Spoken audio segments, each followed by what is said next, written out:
Hi everyone, welcome to our channel. It's London. In this video, we are going to talk about 12th standard first lesson electrostatics. Electric field due to a dipole, electric dipole along axial line. Axial line la ஒரு dipole la உங்களுக்கு electric field எப்படி இருக்கும் அப்படினு சொல்லி பார்க்கலாம். So along axial line னா உங்களுடைய ரெண்டு பாயிண்ட் சார்ஜஸ் இருக்கும். அதோட ஆக்சிஸ்லயும் சேர்ந்து வரது என்னன்னா axial line அப்படினு சொல்லி சொல்லுவோம்.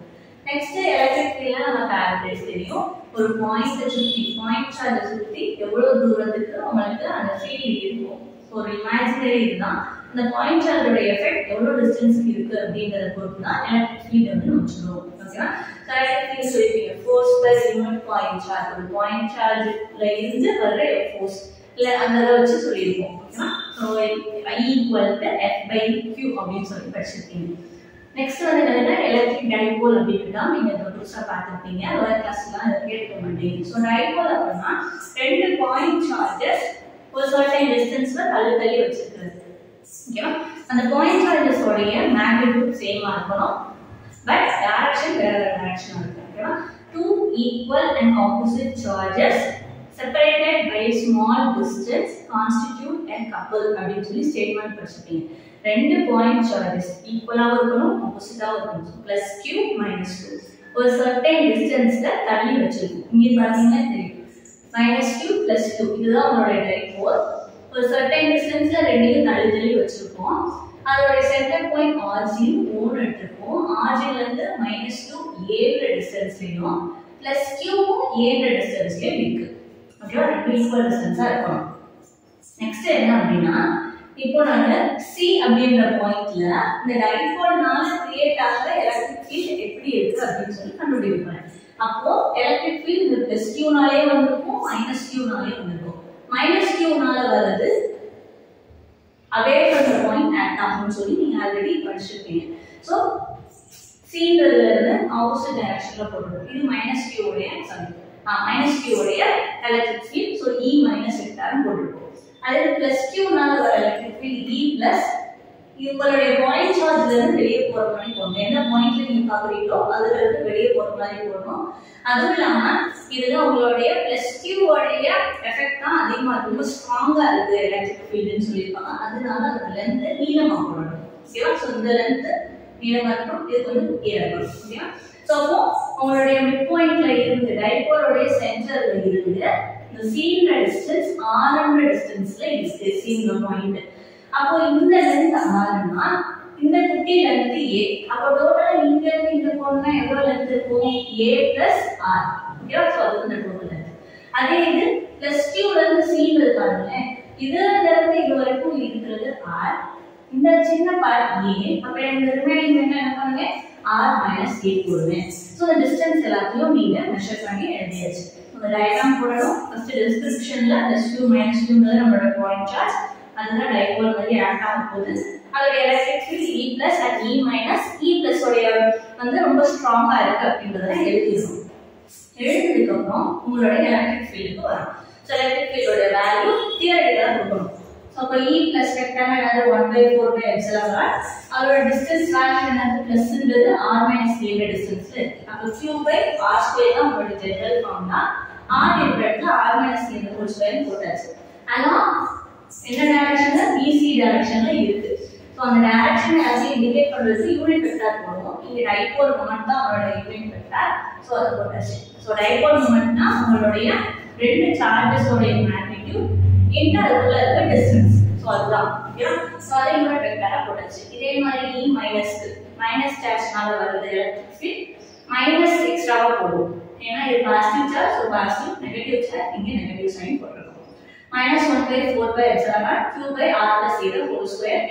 ஏன்னா இங்கிட்டு A ன்ற டிஸ்டன்ஸ் தள்ளிச்சு. இதுல இருந்து இங்க distance R. So total distance R+a E-. அப்ப டோட்டலா எடுத்து C ன்ற பாயிண்ட்ல எலக்ட்ரிக் ஃபீல்ட் வேணும் அப்படினா என்ன பண்ணனும்? ரெண்டையும் சம் பண்ணினா அதோட நெட் எஃபெக்ட் கிடைக்கும். சோ ரெண்டையும் ஆட் பண்ணனும்.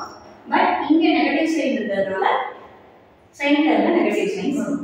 காமனா இருக்கிறது பாத்தீங்கன்னா q/4πε0 வெளிய எடுத்தாச்சு. ரிமைனிங் இருக்கிறது 1/r - a² மைனஸ் இங்க 1/r + a² t கேப் ரெண்டுமே காமனா இருக்கு வெளிய எடுத்து எழுதியாச்சு. சோ ஸோ இப்போ நீங்கள் எல்சிஎம் எடுத்தீங்கன்னா என்ன பண்ணுவீங்க, இந்த டேர்ம் கிராஸ் மல்டிப்ளை பண்ணி கொடுக்கலாம். ஸோ அப்போ r + a the whole square minus r - a the whole square.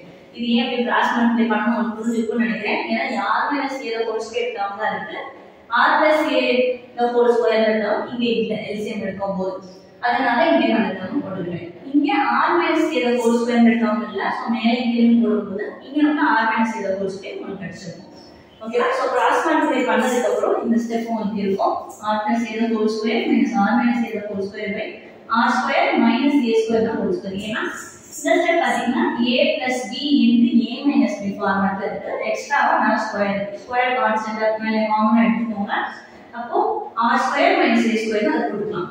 ஏன்னா a + b × a - b னால a square minus b square அது வரை போட்டாச்சு. இன்னொரு ஸ்கொயர் மேலே ரெண்டுமே இருக்கு, ஹோல் ஸ்கொயர் அதை எடுத்து எழுதியாச்சு. இப்போ இதை a + b the whole square படியும், இது a - b the whole square படியும் எக்ஸ்பாண்ட் பண்ணி எழுதுவோம். அப்போ என்ன கிடைக்கும், r square + a square + 2ar நடுவுல மைனஸ் சைன் இருக்கு, r square + a square minus 2ar into p cap by இந்த டேர்ம் கீழ வரலாம் அப்படியே இருக்கும். சோ இந்த மைனஸ் உள்ள கொண்டு போய் வெளியே போடுவோம். இங்க மைனஸ் சைன், இங்க மைனஸ் சைன், இங்க மட்டும் என்ன வந்துரும், பாசிட்டிவ் சைன் வந்துரும். So r square a square ரெண்டும் கேன்சல் அவுட் ஆயிடும். இது மட்டும் தான் உங்களுக்கு ரிமைனிங் இருக்கும். சோ அத ரெண்டையும் ஆட் பண்ணீங்கன்னா 4ar அப்படினு சொல்லி கிடைச்சிருக்கு. இதே கீழ பாத்தீங்கன்னா உங்களுடைய a ன்ற டிஸ்டன்ஸை கம்பேர் பண்ணும்போது r ன்ற டிஸ்டன்ஸ் வந்து அதிகமா இருக்கு. சோ அப்போ நம்ம என்ன பண்ணிடலாம்னா a வை நெக்லெக்ட் பண்ணிடலாம். அப்போ மீட் பண்ணிடலாம்.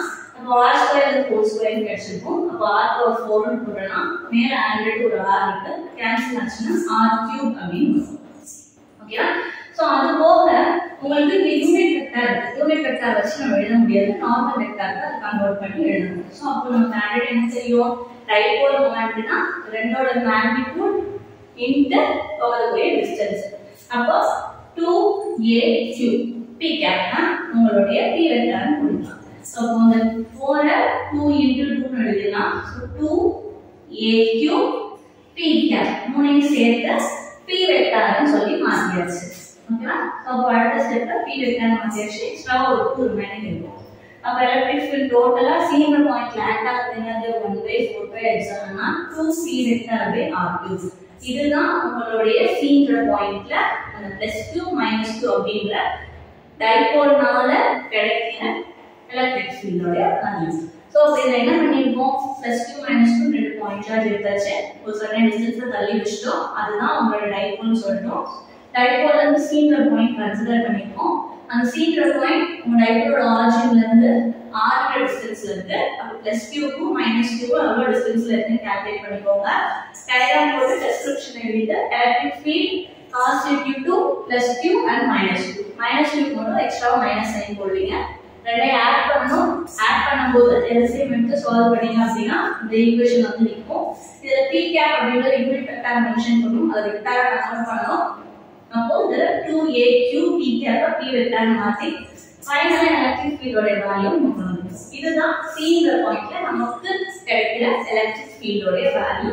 இது எதனால வந்தது, உங்களுடைய டைபோல்னால ஆக்சியல் லைன் மேல இருக்க ஒரு பாயிண்ட் மேல நமக்கு கிடைச்ச எலக்ட்ரிக் ஃபீல்டோட வேல்யூ.